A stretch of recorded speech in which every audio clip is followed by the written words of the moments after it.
A budget is not a construction estimate when it comes to planning your new custom home, renovation, or remodel project. And it's vitally important that you establish a realistic budget and, most importantly, share it with the design and construction professionals that are about to help you achieve your dream home. We're going to hop into the studio and we're going to be talking about a methodology to start thinking about developing a budget for your project. And we're going to come at it from the investment perspective first, and then you're going to balance it with your dreams and visions and ideas for your new home project. So I invite you into the studio and listen to the entire episode. All right, everybody, Bill Reed here, about to tackle one of the biggest questions of the century, I believe, in residential new home or remodel projects. And that is the budget question. Now, over the, 30, 35 years, I've been coordinating the design and construction of residential home projects for people. The budget question is something that needs to be addressed real early in the process between a designer and a customer, or a contractor and a customer, or both. And when that question arises, a lot of homeowners just randomly come up with a number. Some of them don't even understand really where that number comes from. It's just a number that they either feel comfortable with, that they've heard other people have spent on projects. Maybe it's the amount of money that they have available to them. There's a disconnect between the dreams and ideas of their project and what the real value costs. And it's amazing how many people go down a really long path with architects and designers and contractors, only to come to find out that they're not even close to what they expected to spend. Part of this is because homeowners the homeowner, don't understand what you need to know, don't understand what things cost, depend heavily on the internet and friends and colleagues. A lot of people join Facebook groups and start listening to all the gibberish that goes on those groups about costs and design and everything. And my objective today is to try to get a little more rein in on that for you so that you can tap into your finances as efficiently as possible and connect your dreams and visions and ideas of your project with a real budget as early as possible. It's almost an impossible question to answer because you haven't designed anything yet. You haven't specified anything yet people ask day in and day out, okay, I want to build a 3,000 square foot home. How much is it going to cost? And that question gets posed to architects and designers. And that question gets answered so many different ways by professionals. And it's because it can range a lot. It depends on the quality, the location, the complexity of the home that you want. And it goes on and on and on. It's a very personal business. It's a very personal journey. So that's what we're going to try to do. Now, if you listen to my previous episode, there's two parts in my mind in working with clients that form a budget. Remember, this is not a construction estimate. This is just you getting your head right on how much you want to invest in the project, in your property. I spoke about the investment goal side, trying to disconnect your mind from all of the emotional attachments to the parcel that you want to buy or the pictures of the homes on the internet that you love, and come at it from an investment perspective. Now, what we're going to try to do is balance that with a budget. And a budget is one more step past the investment goal so that you can start to home in and come up with some valuations that you can share with prospective designers, architects, contractors, so they can lead you down the right path. So that's the idea today. There's some methods that you can use to come up with a valuation for a project. And there's going to be some variables that you will actually have to go out and do a little bit of research on your own in the particular marketplace you're in. But what I'm going to try to do is give you some ideas on how to go about, and I'm going to try to come at it you as simple as possible so that you can at least get something down on paper, something in a spreadsheet that you can analyze and keep picking away at. Now, eventually, like I've mentioned in previous episodes, I'm creating a tool that's going to do a lot of this for you. But I just felt compelled to start getting this information out there so that you can start thinking about it on your own. I know that a lot of people think about a project months, year even before they start to embark on it. And that's also why I wrote the book, The Awakened Homeowner book. A lot of this information is in the book, and this is my opportunity to elaborate on it all so that we can really get you best positioned. So the budgeting methods, one was the setting the investment goal, and the second one is evaluating a construction budget. I want you to be thinking about it this way. Think about two teeter-totters, if you know what that is, where you're balancing a plane on a central point. And we're going to, once we get through the budget exercise, you're going to then go back and you're going to do two balancing acts. You're going to balance your dreams and all those fancy ideas that you love and want and the overall scope that you want with your budget. And you're going to look at how balanced that is. Are you getting everything that you want? Are there modifications or changes that you need to make? And then you're going to balance your budget with your investment. So if you came up with a $500,000 investment goal, in other words, that's a fancy name for guess. A lot of people just guess how much they want to spend. They have very little data to support their guess, and they get that stuck in their mind, and then they go at it hard on a project only to come to find out that it's a waste of their time. So I've turned it into an investment goal. So now you're going to take that flat out guess or some delusional information that a builder on the other side of town gave you about how much he's building this particular home for, and you're going to dig into it from an investment side. And I went through that in the last episode, but you're going to balance that with your budget. So if you set your investment goal at $500,000 and you go through this budgeting exercise we're about to do, and you come up with $750,000, then you know that there's got to be some changes that have to be made. There's a lot of different changes that you can make, not necessarily just to your scope of work or your dreams and visions and ideas, but there's going to be changes that may have to be made. Now, if you find out that you're really close to your original guesstimate slash investment goal, then at least you know you're in the ballpark. So again, what we're trying to do is balance your budget with your dreams and balance your budget with your investment goal. And that's the idea here. Now, you as a homeowner and your own finances can determine how important the investment side of things is. Now, you may say, I set an investment goal at $500,000 because after I looked around at the neighborhood, it doesn't make any sense to invest any more in that. But then some people will say, well, you know what? This is my forever home. I'm getting ready to retire. I have all this money in the bank or whatever. And I just want what I want. So you yourself are going to have to make that decision, but at least you have some data points to go off of. So let's get into this and talk about how you can do this. Right now, what we'll do is we'll use a new home as our baseline, but we will talk about remodeling because remodeling can be a lot more difficult to figure out than new home construction. Now, what you want to do is you want to go back and look at your design statement that we've already talked about, I believe, in the previous episodes.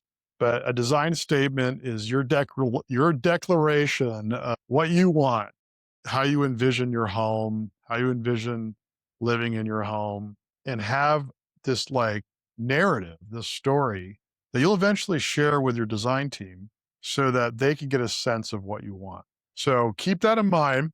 And this is really helpful in the world of remodeling as well, because you may want to have a new master suite, but that's going to impact probably the rest of your home or portions of the rest of your home.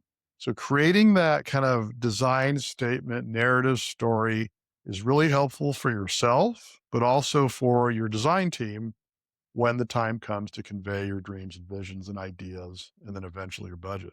So what you can do is you can look at Analyzing your project by square foot. Now, I know that there's a lot of controversy out there about this and how it can really range a lot. And it can, but there's really no other way unless you have a complete set of design and plans to be able to analyze actual costs of components, of materials, of finishes. We're not there yet. We're going to get there way down the path here and do what's called an actual construction estimate. But remember, we're just doing a budget. We're just trying to get some kind of parameter here built in so that you can have a something much better than guesses, as I keep saying over and over again. I'm sorry about that. So we're going to look at the new square footage. Let's talk about square footage. When you analyze the construction costs of a project, the best way to do it is to align it with the way real estate is valued in the marketplace. For example, if you were thinking about a 3,000 square foot home, what that means is that's 3,000 square feet of living area. Living area, think about it as conditioned space. Think about it as heated and cooled space. This is the actual bedrooms and bathrooms and kitchen and living room, the areas that you live in. So when you go to look for homes online, you see a 3,000 square foot home. That's what that means. Then you look at the market valuation price. Let's say it's $1.5 million. So that is $500 per square foot, right? Yeah. $500 per square foot is the per square foot market price of that home. This is how a lot of valuations done in real estate. There's other subjective factors that come into play to influence that number: location, orientation, features, etc. We're not going to go there right now. We're just talking about per square foot price. So the first thing you're going to want to do is look at how many new square feet you want to build. Let's just, for this today, let's just talk about 3,000 square feet. Then you're going to also want to analyze or document or write down your spreadsheet how many square feet you want for your garage structure. Any structure that's attached to the building that is non-conditioned, and it's usually a garage. The next thing you're going to want to do, the next line item, is if you're going to want a basement, and if you want a finished basement or an unfinished basement. And that is the baseline of what we're going to analyze per cost on a cost per square foot basis. So new square footage, in my book, I call it NSF, new square footage. That's what it's all about, is the living area of your home. Now, in a remodel project, this is why it gets more complicated. In a remodel project, you have new square footage, maybe. You might be adding on to your home. Let's just, for our example, let's say you're adding a new primary bedroom and bathroom on the back of the home, and maybe that's 500 square feet. So your new square footage is 500 square feet. And then your existing square footage, ESF, I call it, NSF and ESF, is the amount of square footage that is impacted by your project. So when people do remodel projects, it's not usually clear cut that you're tacking something onto the back of your home and nothing gets touched. When you go to add a new bedroom or expansion or upstairs, your second floor addition, almost always, you're going to impact the existing structure one way or another. Whether you have to tear out a bedroom and create a hallway to get to the new master suite, or shrink down a bedroom, or remove a bathroom and move it to another location so you can get to this new master suite. Or if you're adding a second floor, let's say you have a 1,500 square foot home and you want to add 750 square feet on top of it, you are going to affect the ground floor by structural modifications, retrofitting, and that sometimes triggers new kitchens and baths and new drywall and new flooring, so on and so on. So you're going to look at your new square footage and you're going to look at your existing square footage, and you're going to factor a per square foot price to each of those. So there's 3 components total when budgeting a project. There's the new square footage, there's the existing square footage, and the last one is called scope of work. Now, the term scope of work is used universally throughout the world of construction and use a lot of industries. A scope of work is a definition of the work that you would like performed. Now, it's pretty clear that you want to have a work performed of the 500 square foot new addition. And it's even clearer now that you've gone through some of the design steps that you're going to need a new bathroom on the existing home and new flooring and new drywall and new kitchen or whatever you come up with to specify for the existing square foot. So new square footage, existing square footage. The scope of work are the things that are also required or that you desire on a project that aren't necessarily directly attached to the new square footage or the existing square footage, but often overlap both. Here's an example. Because you're adding a 500 square foot addition project on the back of the home, that's going to require significant amount of roof framing and tie in to the existing roof structure of the home, which may lead to replacing the entire roof on the house. So you're not putting a roof on a 500 square foot building now. Now you're putting a roof on a 2,200 square foot building or 2,000 square foot building if it's a 1,500 square foot existing home and a 500 square foot addition. So this is something that people miss a lot. They don't realize what I call the impact of a remodel project. So there's a lot of variables that go into remodel project that I'm just going to hit on today that can affect your project and your budget. These are why people quote unquote go over budget. When people say, yeah, I just blew my budget. Why? Why did you blow your budget? Was it because it was unrealistic to begin with? Was it based on no data? Did you consult with anybody to understand the impact of your project so that you could include the new roof? You could include the new HVAC system because now you've increased your building by 33%, and therefore the existing forced air furnace is no longer adequate to serve the building. The plumbing needs to be upgraded. The fact that you're moving a whole bathroom. Oh, I didn't realize I had to move the bathroom. I didn't think about that 6 months ago when I came up with a budget. So the scope of work element is really important. And we're going to get into this later in the design process. But when you start talking with an architect, an interior designer, or a contractor, these are some of the questions you're going to want to ask. You see, you want this, I would love to have this addition, but how is that going to impact my existing home? Are there things that are going to cost me money that I'm not thinking of? Those are the general questions a homeowner who doesn't know what they don't know can ask. What other costs am I going to get hit with because I want to add on this bedroom or bathroom? So that's a big one. And so we've got new square footage, existing square footage, scope of work, NSF, ESF, and SOW, I call it. Those are the things you're going to want to think of.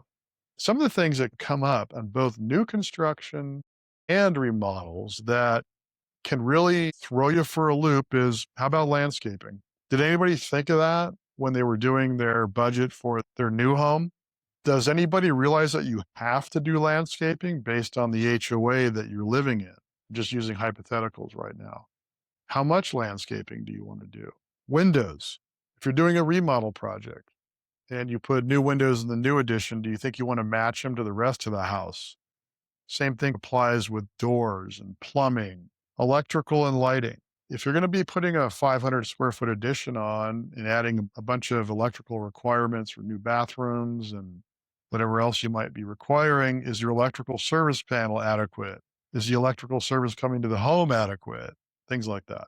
So, roofing I mentioned, these are just a few examples of things that you're going to want to engage with your architect on so that you can assemble a budget. So that's where we're at right now. We've got the square footage, we've got the scope of work.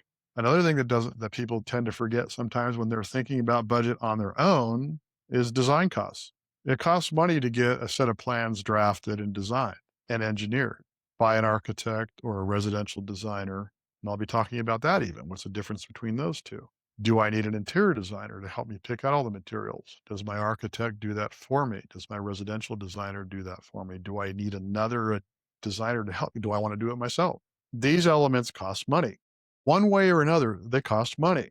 And there's one of the ways you can really start to get a grip on the budget is architectural fees can range anywhere from 6% to 12%, maybe even more on bigger, more complex projects of the construction cost. So if you have a $500,000 project, you may spend $30,000 on architectural plans. Now, people start to freak out when I say that because they go online, they say, "Oh, look, I can buy a whole set of home plans for $2,000." That might be right, that you can see that you can buy architectural plans, and I use that term lightly, architectural plans online for $2,000. But when you start reading the fine print, you realize that you can't take those plans, print them out, and then take them to your city to get a permit.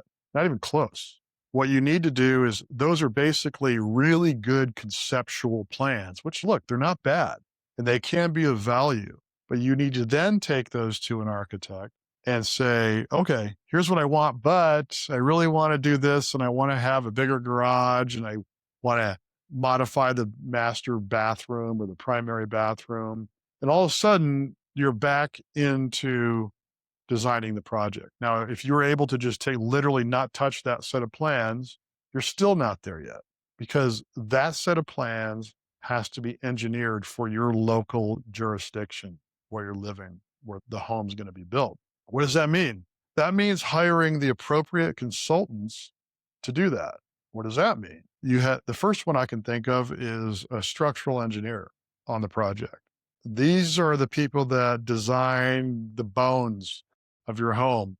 These are the people that instruct your contractor what and how to build your home structurally. Sometimes structural engineering fees can cost more than the architectural fees. I've seen it. And that depends on the complexity of the project. Who's going to design the cardiovascular system of the home? Who's going to design the HVAC system, the heating, ventilation, air conditioning system? Who's going to design the electrical and lighting design? Who's going to design the interior design and specify all of the materials, the sources of the materials, the cost of the materials, and make sure that they're ordered on time, ordered correctly? So architectural fees, design fees in general can throw you off. Now, it depends on your particular situation. Some people have a lot of experience and they can tackle some of these things themselves, like the interior design aspect.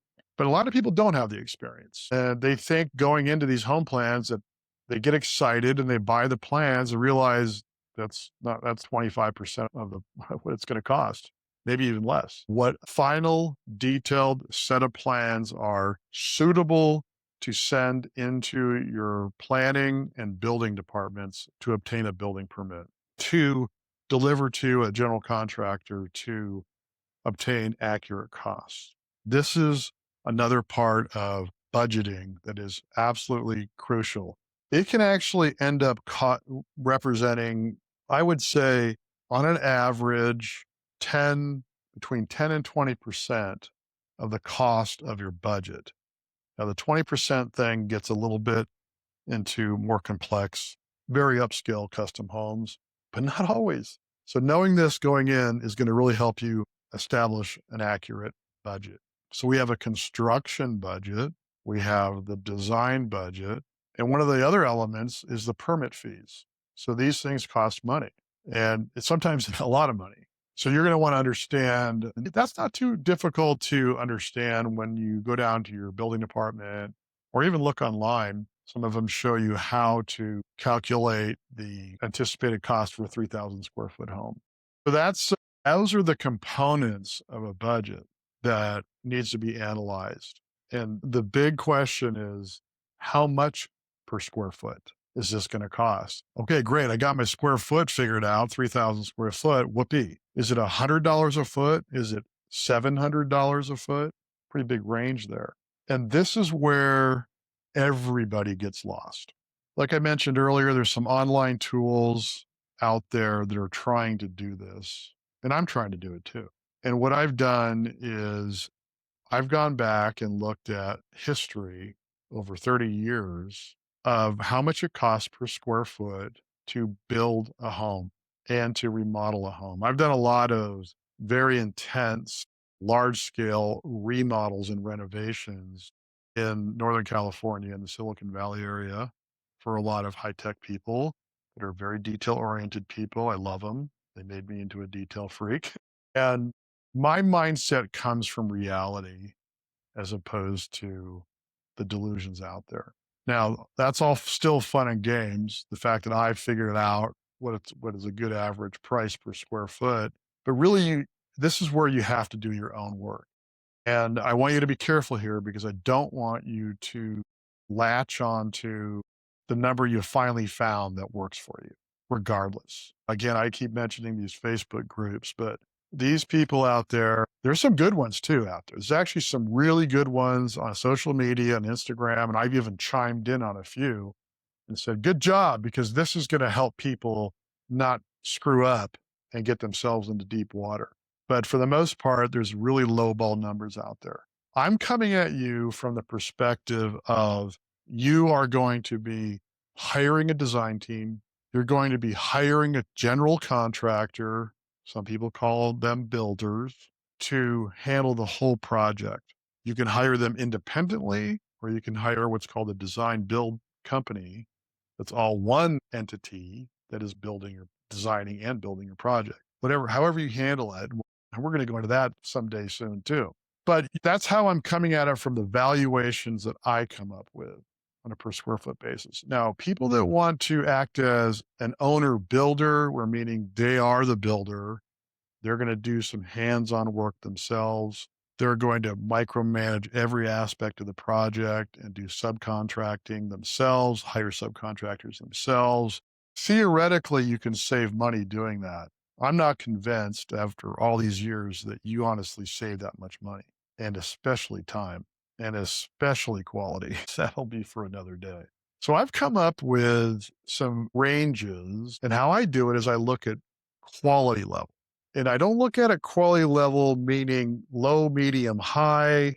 I look at it from life journey. Where are you? Where are you at in your life?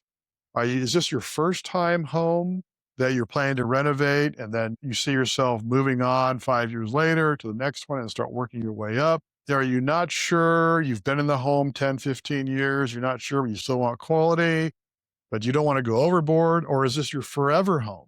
Is this it? You finally got there and you're going to build your new custom home.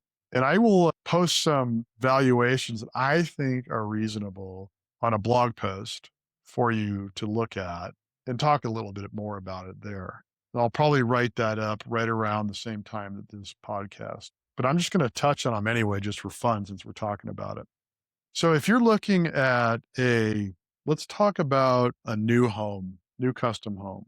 And we're talking about a construction cost, not the other elements I talked about, such as the design fees and permits. But we'll go with I call it good, better, best instead of low, medium, high. You could end up spending $450 to $600 per square foot, all in, not including the cost of the land, because there's so many different variables there, to build a really decent quality custom home. Now, that's not a high end home. That one's going to get you from 700, above 600, all the way up to $1,000 per square foot. I know you're freaking out right now, but $1,000 a square foot starts getting you into upper end materials, custom designed, a lot of high end features. I hate to say it, but that's not the end. You can spend even more for real high end work. And again, like I mentioned earlier, this is a really personal business, personal choices. So you can see the low end, I'm thinking, this is my first project. I want to just get something good. You might spend anywhere from $315 to $385 a square foot. Who knows? This gives you a rate of what I'm talking about. Now, what you need to do once you've gone through your investment goal exercise, and you've even done some budgeting, very simple spreadsheet, or even on a piece of paper. I want my 3,000 square foot home. Okay, Bill says I better budget about $500 a square foot. That's 1.5 million. Now what you need to do is you need to pound the pavement a little bit, depending on your risk tolerance. If you think that's close enough, I could go up or down 20% or whatever, I'm good, then you can start getting into working with architects and designers. But what I recommend you do is engage with some architects. You can cover two things here. You can start researching for architects and designers and builders, and you can start asking these questions based on your inspirations and your ideas that we've already talked about, your investment goal. Your investment goal was a million, let's say, or you're at 1.5 million. You're like, what do I do? You start talking and asking questions to architects and designers. Now, what I have to say here is contractors and builders tend to have a little bit better grip on the pricing of building a home than architects and designers. That's my opinion. And I've been on both sides for a long time. And the best situation is when you have the same team that are designing and building the project because they're talking back and forth. They have a good sense and they've done some valuation studies of past projects. Another good way to do it is when you start interviewing architects and designers and you've conveyed your ideas, what you want, you can ask them, have there been any recent projects that you've done that have been completed? Do you know what the valuation, the construction cost was for those projects? Or would I be able to talk to the contractor that built those projects for you? And then you'll be able to interview them as well. And then you can start talking about cost and budget. It's almost always the case with people don't get to hear what they want to hear. Very rarely do the homeowners say, oh, is that all? I thought it was going to be a lot more. Never happens. These are the things that you can do. If you're in if you're in a urban or suburban neighborhood or even a semi-rural neighborhood and there's projects going on, it doesn't hurt to just stop in and say hi to the contractor, look for the signs and the architect, and that's a good way to find relevant information in your area to validate this budget number you're coming up with. You're not going to be done there, and we're going to talk about that during the design process. But that is what we're talking about today is going beyond the investment goal now, coming up with a budget beyond guesses and delusions, doing just a little bit of work on your own to figure out what your neighbors are spending per square foot, what contractors are charging per square foot. Use a tool use a spreadsheet tool that, you know, new square footage, existing square footage, make a list of the scope of work that you want beyond just simple calculations. And for example, you may want a accessory dwelling unit. You may want a shop or a barn or garage, detached garage. Any of the things that you think you want beyond your living area and your attached garage structure, list that down and then do a little bit of work on your own to figure out what you think people are spending per square foot. I'm hoping I'm giving you enough information to be able to get way so much in a such better place than where people get screwed over, frankly. I was on a Facebook group a few days ago watching some Instagram things, and there's people on there that are boasting about $200 a square foot to build a new home. And then when you see the people asking questions, what does that include? What didn't that include? What quality level? And if you see some of the pictures that get posted and you start to pay attention to some of the answers, you'll start to get a sense. Some of the answers were, that didn't include any of the land. And I did a lot of the work myself. Some people were boasting about how much they spent. I did a lot of the work myself. I acted as my own general contractor. My brother-in-law did the electrical. These are people that are trying to do it on the cheap or trying to maximize their dollar. I don't blame them. I don't blame it. And if that's you, great. If you're going to really dive in deep, all the more power to you. And I'd love to hear your stories, your true stories, what you really spent, including everything, the architectural fees, all the materials, everything that went into the project. I would love to hear it because the more data I can gather. But my niche has always been remodel and new construction projects, full service, And some of the guys out there, the builders that might be listening to this saying $500 a square foot, some of them might even be thinking I'm crazy. I might be, but it's a hell of a lot better than some of these other things that are getting said all over the place. So let's recap because I'm getting a little windy here. This has been the discovery series of the Awakened Homeowner podcast. Everything that you do right before you start engaging with any designers. We went through this early, and I welcome you to go back and look through all that because what we're doing here is we are establishing a foundation of expectations. Once we set realistic expectations that have been thought through, you are not going to be one of those victims. When somebody's screaming and yelling at each other across cubicles about how their remodel hell is going on, you can walk right by with a little grin on your face because you know you got it together and you got your project. So let's review. When you are creating a budget or a remodel project, you're going to enter the data. In a case of a remodel, you're going to enter the data of the existing square footage of your home that is going to get affected. Take a guess. So if it's a 1,500 square foot home, okay, the back end of the house is going to get affected, put 500, 750 and whatever. Enter the new square footage of your addition, or just simply enter the new square footage of the living area of your new home. Budget other special items that might come into play. That was that scope of work element I was talking about. Select the square footage values. I talked about some. I'm going to post something here about this. Be realistic. Do a little bit of research on your own. Include the cost of the design and permits. Put a provision in there for that. Determine a budget range. So you may come up with 1.3 to 1.6 million for a budget. What is a budget again? It's not an estimate. It's a tool for you to compare to your investment goal. That's it. So you know you should even pick up the phone and call. If you thought you were going to spend 500,000 and it's 1.5 million, you got a problem. Even if you start hacking away at the per square foot price and I'll get my brother-in-law to design it and I'll do this myself, you're just on the wrong path. But if you're getting closer and you feel like you can manipulate the numbers and the scope of work and your desires and compromises, now you're in the driver's seat. Now you're able to continue on and then start asking relevant questions. So let's do a recap of the next steps that you should do in this whole discovery stage, because this is the end of the discovery stage. So take some time to think through your goals and write them down. Go back to some of those earlier podcasts. Be aware of the outside forces that can totally derail you. That was my episode on delusions. There's some cool little stories in there. I even talk about some square footage stuff in there. So be aware of those delusions and don't let them screw you over.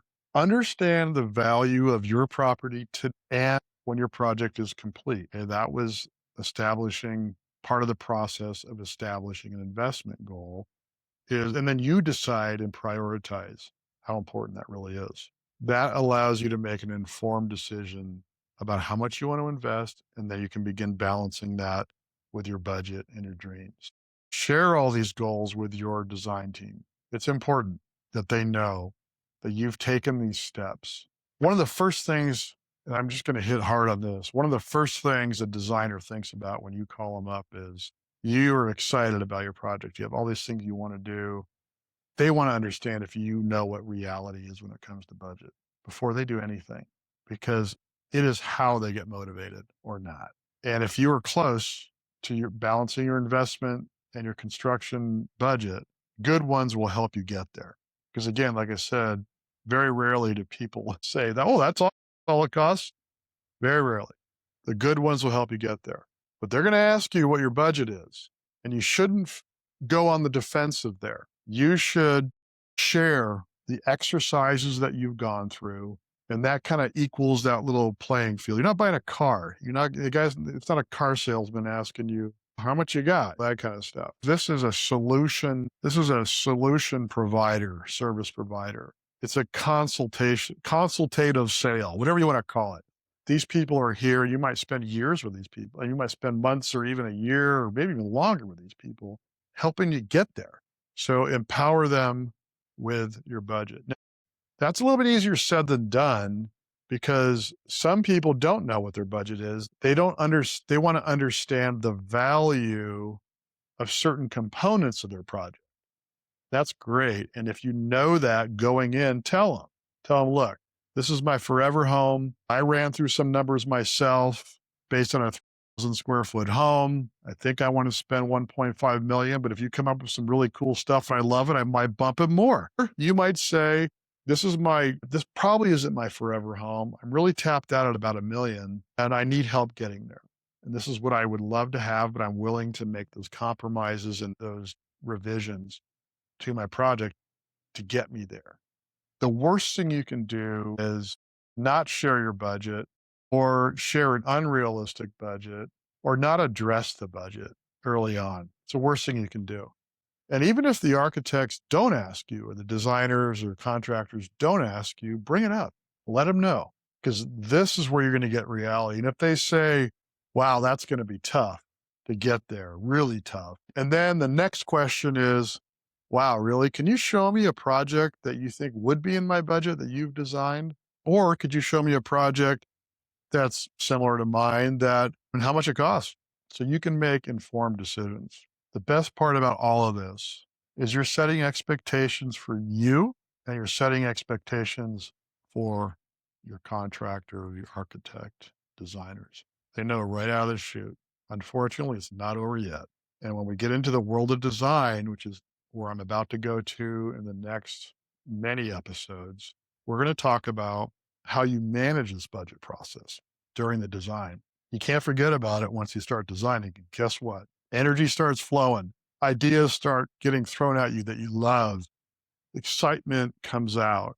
And all of a sudden, everybody wakes up one day and says, wait a minute, can I afford this? It may not even be can you afford it. Do I want to invest in this? Can we stop? Can we pause? I'm going to get into a lot of that. That was my stab at the budget. And it's not going to be the end, but I wanted to get that into your head, start thinking about it. And I can really help you with this too. So if you're a serious homeowner that's really considering a project, maybe you haven't even purchased a lot yet, which is not a bad idea. You can reach out to me and I can help consult with you just on an hourly basis or something just to begin with. And we can work together on it. And you can share your dreams and ideas. I really can't wait to get my new application out called BuildQuest because you're going to be able to do all of this online. You're going to be able to save your project summary. You're going to be able to reach out to me or your local architects that we help you find. And you're going to be able to you won't have to think as much. How about that? That's what I have for you today. My name is Bill Reed, and I am the author of the book, The Awakened Homeowner, and the host of The Awakened Homeowner. It's all me. Thanks for joining, and I'll see you next time.